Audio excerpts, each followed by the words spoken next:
Welcome to Chosen Nation Sports. This is your boy Mujera Wise, just an ordinary guy discussing the beautiful game as I know it. What a weekend full of entertainment, full of wrong decisions, full of emotions. Yo, the weekend had it all.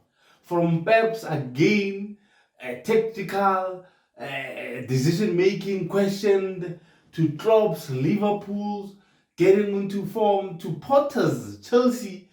Again, now the train is moving to the Black Arab or the Black Haaland.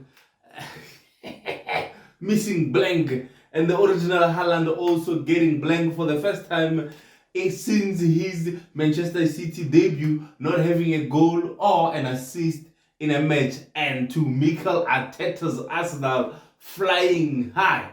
We've got all that and more coming up. Where should we start? Let's start from the beginning. Let's start from the game that was the top team in the league, number one in the table, Arsenal versus Leeds United. A tough game that was. As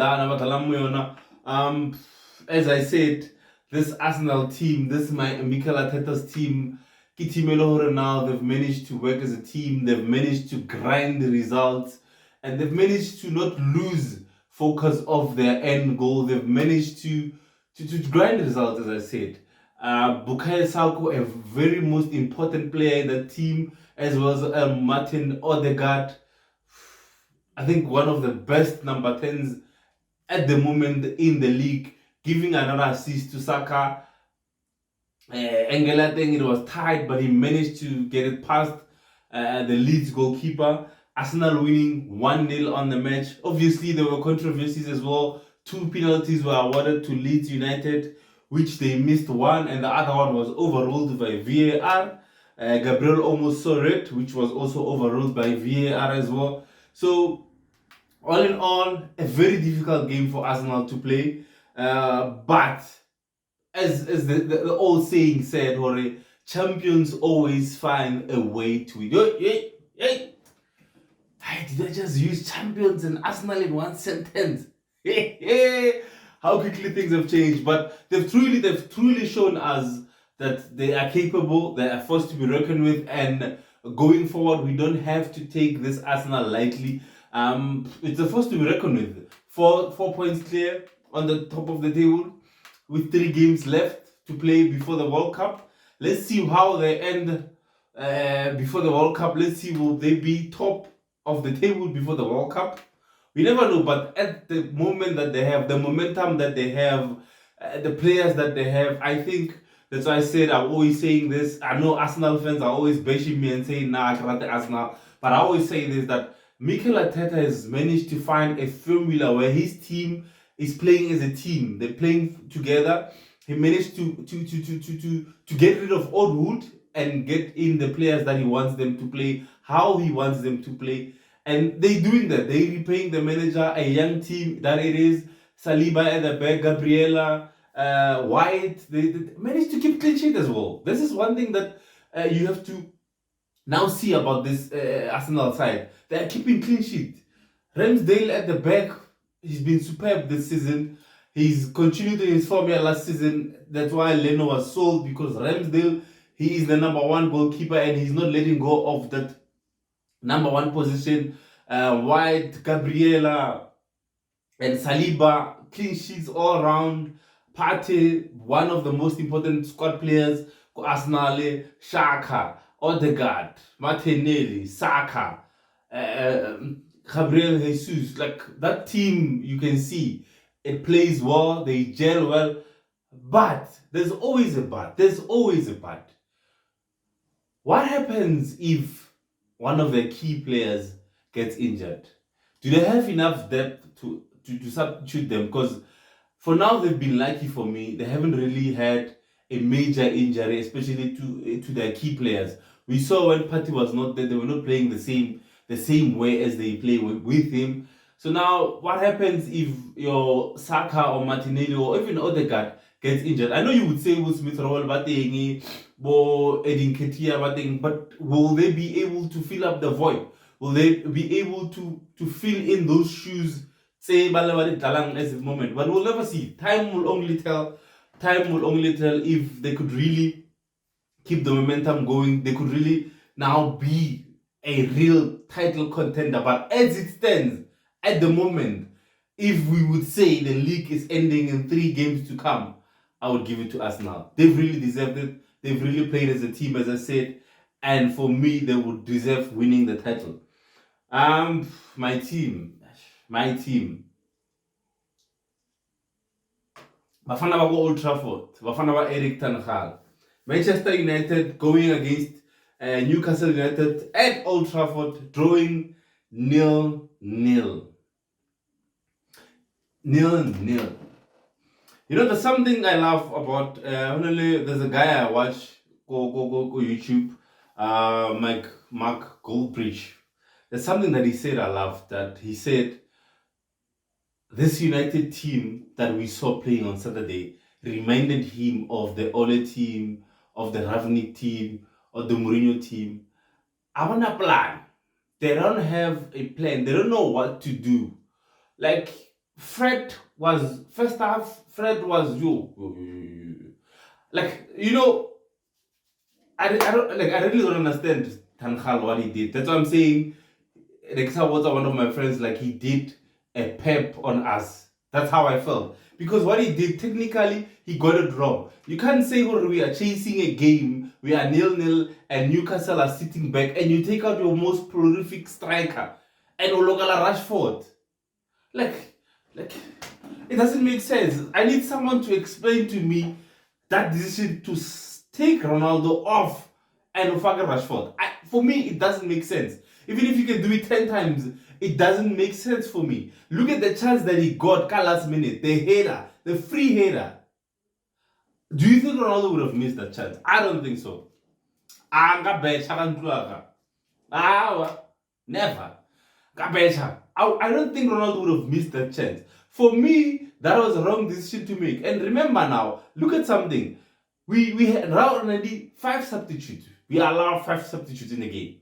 You can see the team it's in. They're not creating chances. They're not creating clear goal scoring chances. They're not got creativity levels. They're not there. Why not go to the bench? That's why we have a bench.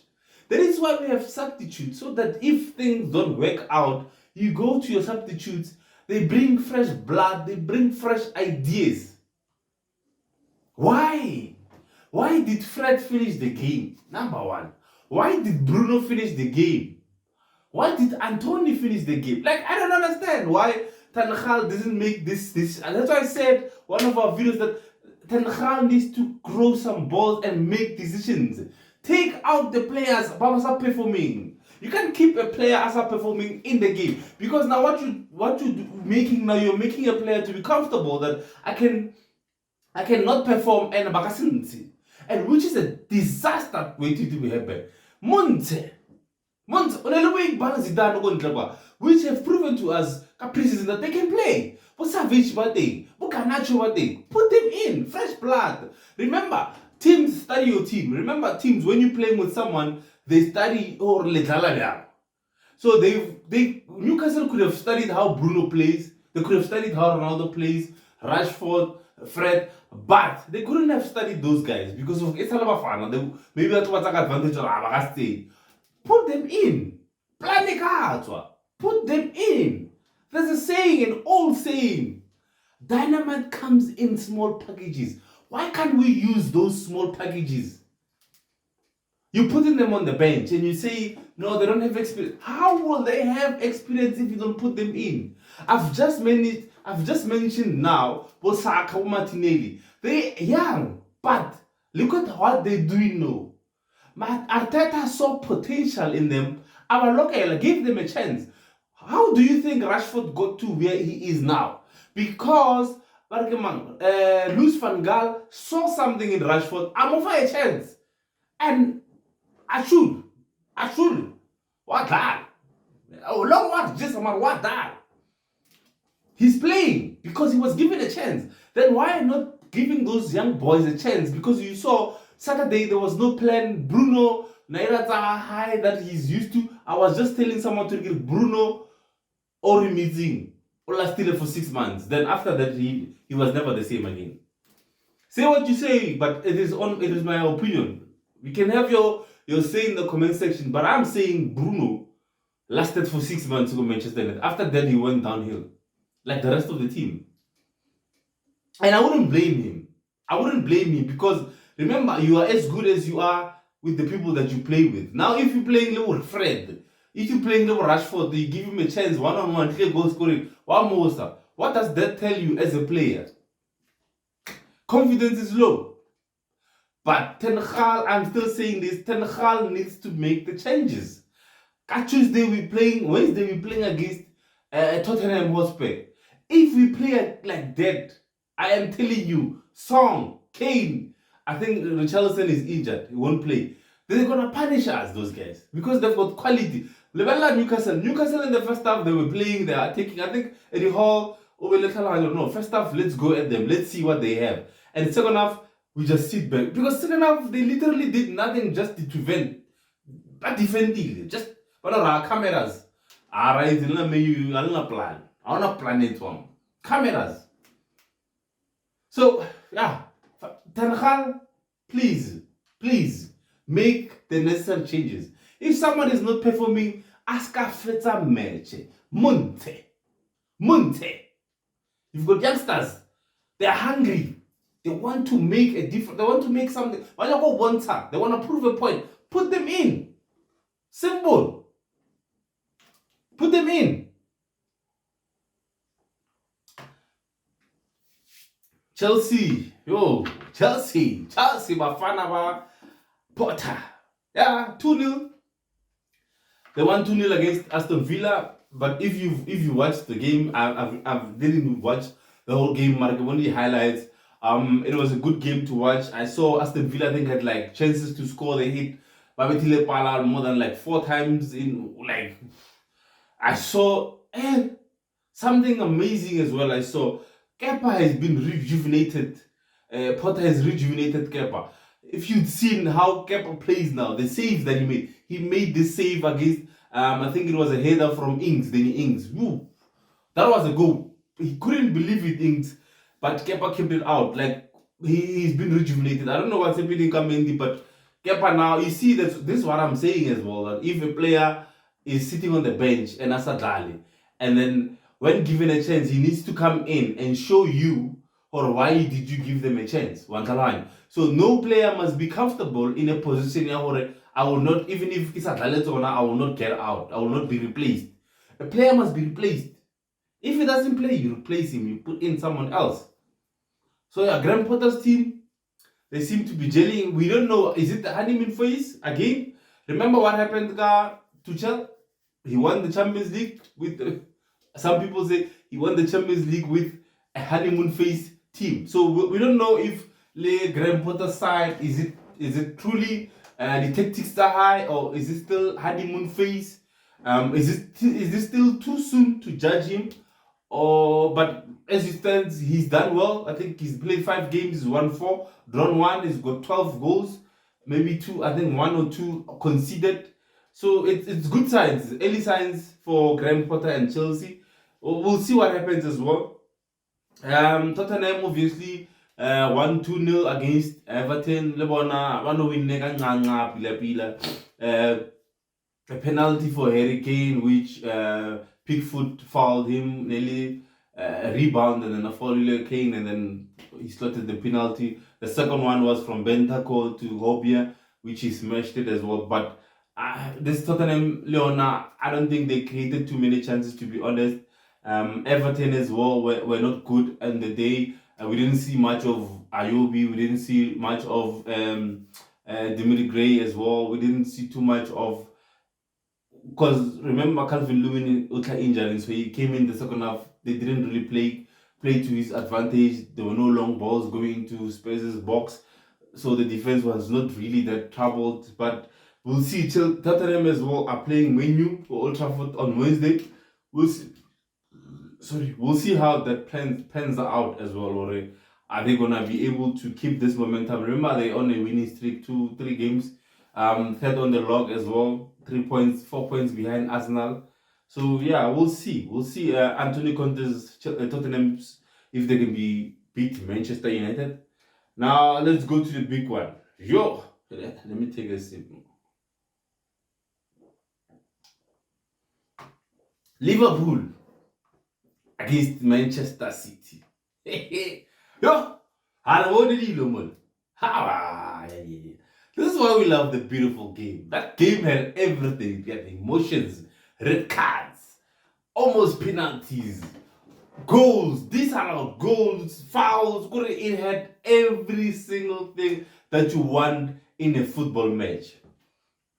I told you last week when I was doing that on the other video, when it comes to rivalry games, when it comes to debut games, form is thrown out of the window. We play, it's back to square one. And for me, I would say Liverpool wanted it more than City. Not saying that City didn't come to the party, but you could see who wanted it more, who was more hungry for the win. Liverpool created so many chances.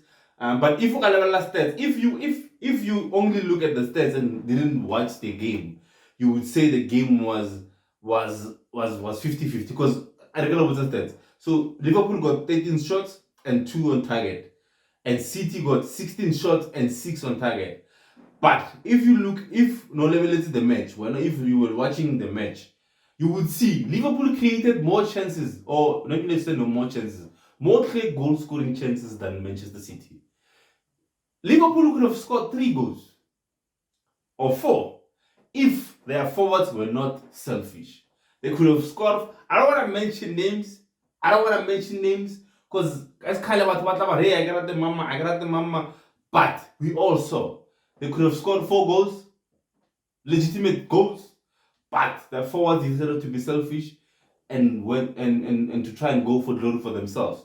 Manchester City's beast, for the first time, was kept quiet. For the first time. Not quiet enough. He was not involved in the game, but he didn't score. He didn't even have an assist in the match. But he was in the match. If you could see the duels that he had against Gomez and Van Dijk, that man is a beast, man. He's like a bulldozer. There was this one chance, he got a ball, he just bulldozed over them and passed the ball. He went in, he had 2 headers. One on target, one off target. He could have scored. He could have scored brace.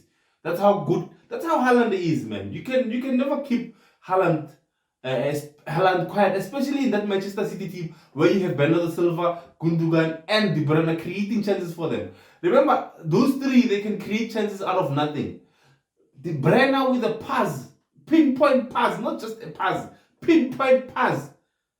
He almost assisted the similar goal as that one they scored go against Manchester United, where he just squares the ball. Haaland is on the far post, just taps it in. Almost similar goal. Unfortunately, Alisson was there. But on the day as well, we have to give it up to the keepers. Alisson and Ederson, 2 of the best goalkeepers in the world at the moment, hands down. For me, 2 of the best goalkeepers in the world, hands down. And funny thing is, they are fighting for a place with the Brazil national team. That's how good they are. Those 2 are the saves that they made yesterday. Yeah, guys. Come on. You have to give to them. Like, those 2 keepers were solid on, and obviously there were controversy. A goal for them scored, and it was ruled out for VAR because Haaland had fouled or pulled the shirt there. Fabinho, for me, it was a foul. Even after that, Haaland fouled the keeper as well. Alisson natural ball both hands. I think the law says if the keeper has both hands, the ball in both hands, and then a striker or kicks it out of the keeper's control, it is considered a foul. But if you only have like one hand or a finger, I think that one can be allowed. But if he had both hands on the ball and Haaland decided to kick it and Foden scored, which on the sideline, tempers flew.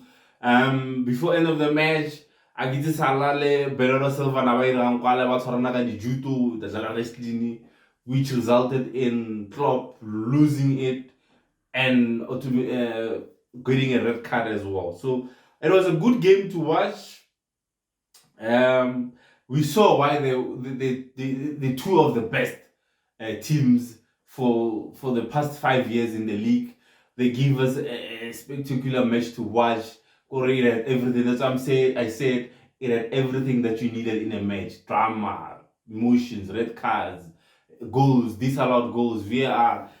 Speaking of VAR, let me just speak for like 2 minutes about VAR. I also want your opinion as well.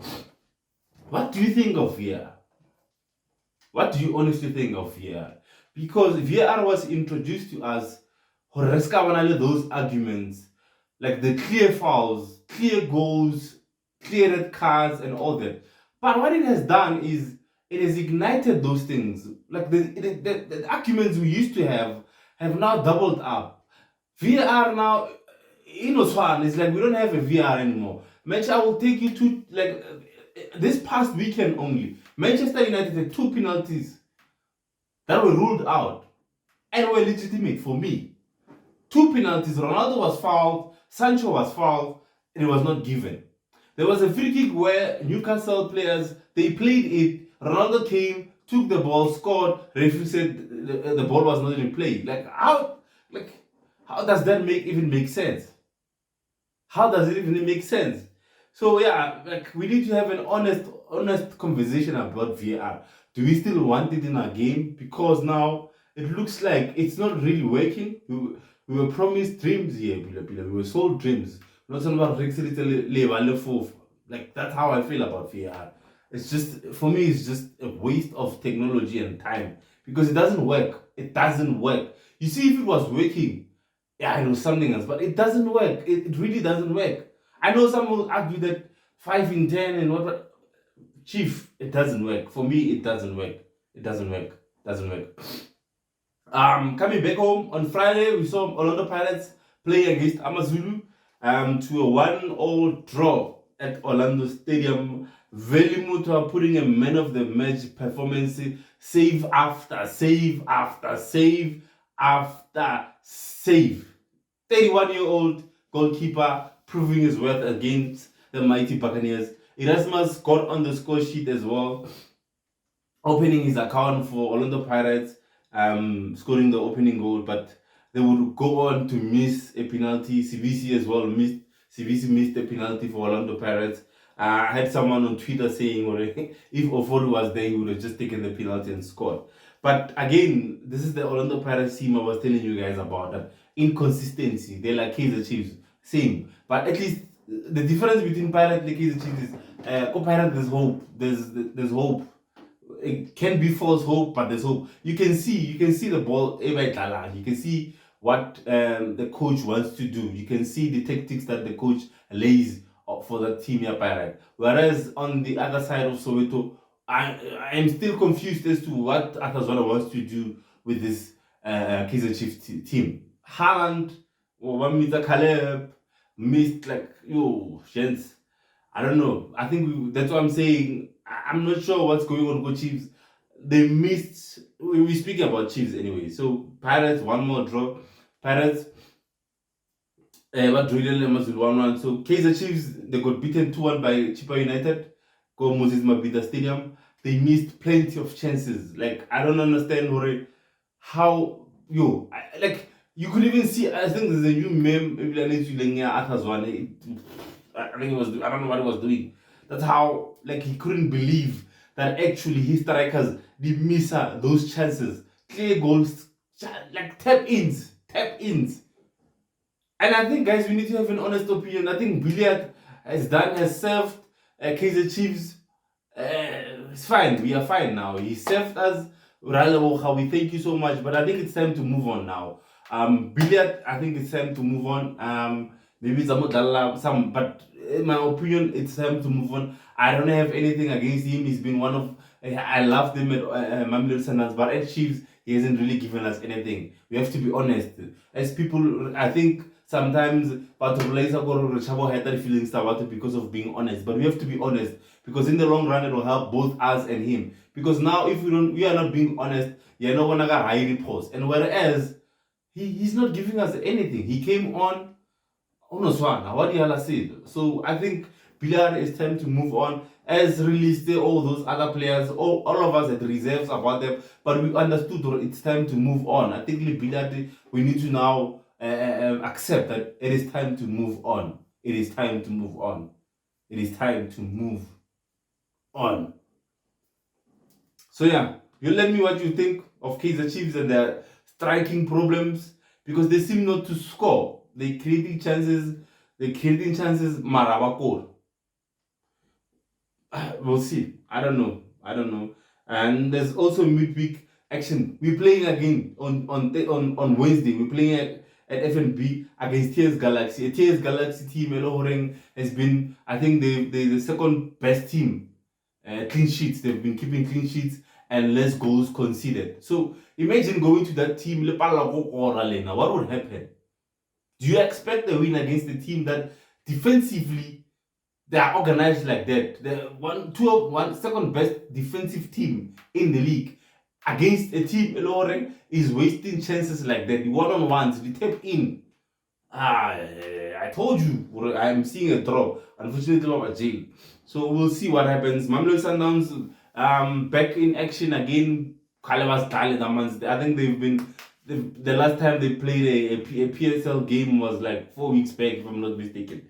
So now they're coming back against Marumo Gallants. They were busy with Kev Bajile team. 7-0, 7-0. The fireworks, it was nice. It was just like a training session for them. So now they're coming back playing against Marumo Gallants. They're still top of the log, by the way. If Badzile 4 weeks. 4 weeks. 1, 2, 3, 4.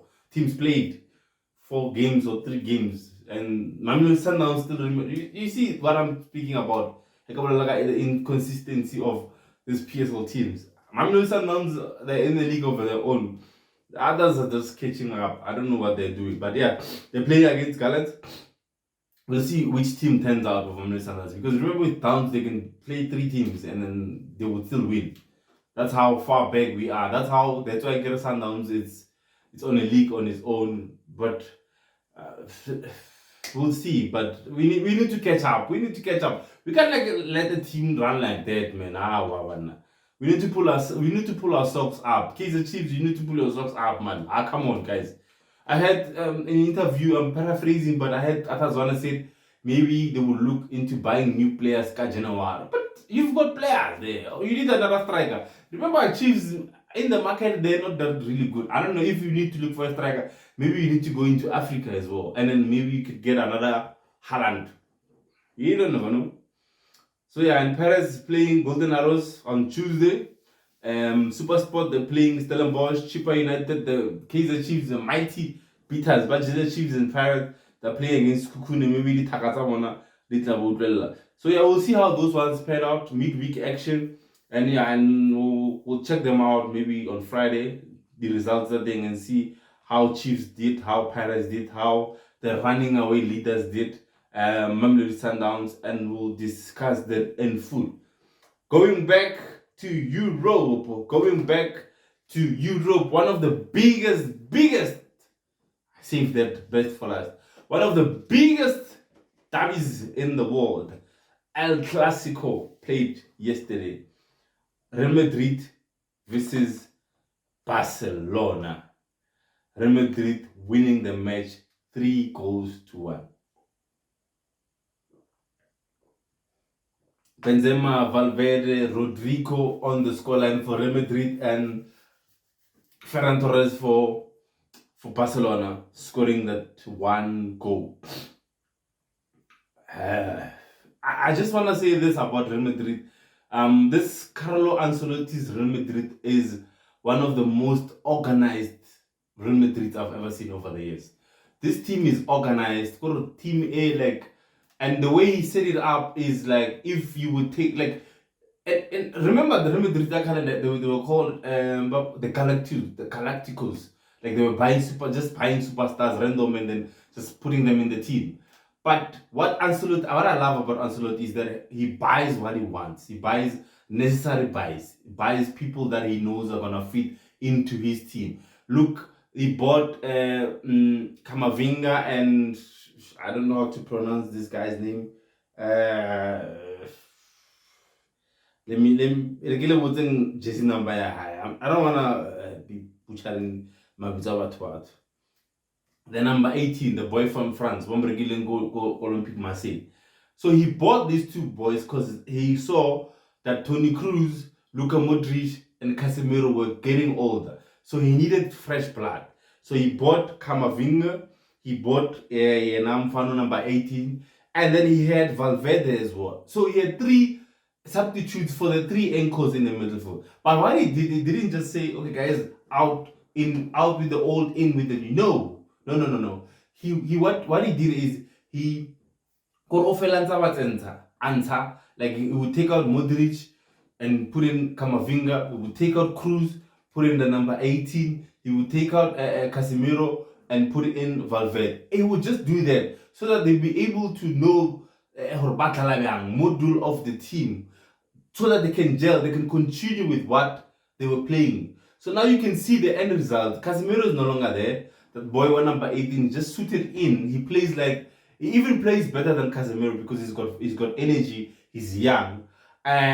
Vinicius has been like one of Vinicius. For me, I would expect Rashford to be even better than Vinicius, because remember Vinicius when he came into Real Madrid side, he was missing chances. He was doing all sort of nonsenses. People were saying, no, sell him. But look at him now. The progression that he made from then to now. The growth that he's shown. Look at Rashford. Rashford is still stuck on the same position. You see, so I don't understand if it's the coaching or what, but Rashford is stagnant now. Look at Vinicius. Then you have Rodrigo as well. He's still young. He's been in that Liverpool side for a very long time as well. So now they were putting them in the team, but they were not rushing them. But look at what they're doing now. That's what I'm saying. This Real Madrid team is the most organized team that I've seen. And for me, they are one of the contenders as well to win the Champions League. That's how I rate them. Now coming to the Barcelona side, they bought in 6 players. They bought Lewandowski, Rafinha, Conde. They bought Kasi. They bought Alonso. Yeah, they bought Alonso as well. Kasi, Alonso. Ferran Torres is fairly new as well. So they bought like 6-7 players, new players.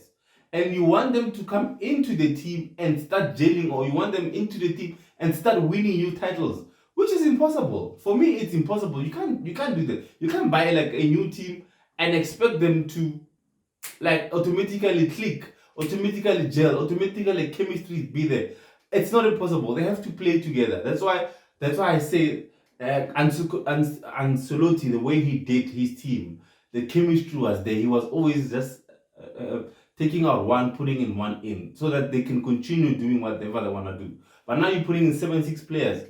That's the result we saw. They got a hammering 3-1. But it was a nice game to watch. It was a 1-0 at one stage. It was 1-1. Barcelona equalized, but Real Madrid were just too good on the night for Barcelona. So now, where do you see this Barcelona team going? Because they're sitting third on the table, go Champions League, on the brink of going to Europa League. But I think on La Liga they're still number 2 because they were number 1, level on points with Real Madrid now. This lose, they're taking them down, so the second place. But where do you see them? I need your honest opinion. Where do you see this Barcelona team finishing this season? Will they be able to go through to the Champions League, or are you counting them out? They go into the Europa League. Even if they get to the Europa League, are you seeing them going far, or I don't know now? Have your say in the comment section. And let me know. And also let me know who is your favorite to win the Champions League. So now going back to England, we've got midweek action as well. As I said, Manchester United are playing Tottenham Hotspur at Old Trafford. We'll see that game. That's what I said. I see Man United. It's a must-win game for Ten Hag and his team. I think if they don't win this game, then I don't know, because it's very difficult it was for Ten Hag to go top 4. But there were promising signs. We saw after the Brentford hammering, He made them run, I think, 100 and something meters. And then after that game, they came back. We saw that there was promise, there was hope. But then again, they went back. Inconsistency. And I think the other thing he needs to do is the one I was always saying, he needs to make the decisions. If a player doesn't play, doesn't perform, sub him, put him another one. Arsenal was supposed to play against City. It was postponed as well. Liverpool, West Ham, Chelsea, Brentford, Newcastle, Everton, Leicester, Leeds, Brighton, Northern Forest as well, Crystal Palace, Wolves. So yeah, I don't know. What do you see? Liverpool, West Ham, are they going to keep the momentum going? Will they make it 3 out of 3? We'll see what happens. So yeah, that's we'll see what happens. Midweek action.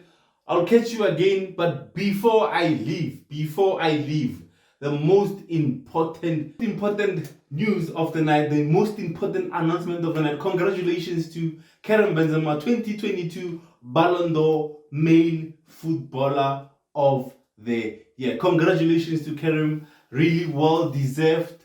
Was up against really good contenders. Our very own Sadio Mane coming second, Kevin De Bruyne coming third, and Robert Lewandowski coming fourth. Consistency over the past 2 seasons for Karim Benzema has really been a true leader in that Real Madrid team. After your Ronaldo's left, after your Ramos left, he really stepped out and matured and leaded these boys for Vinicius, for Valverde, and a well-deserved Ballon d'Or. I know others would have said Lewandowski deserved it, but I think Lewandowski's time passed when we were in COVID. Mane also, that's why he came second. He was also this close into becoming the first African player to win it. But congratulations all around to all the nominees. Congratulations to Robert Lewandowski. He also won for the second time in a row Forward of the Year. So yeah, congratulations to Karim Benzema, 2022 FIFA Ballon d'Or winner. See you next time. Remember, prevention is better than cure. Don't risk it unless it's worth it.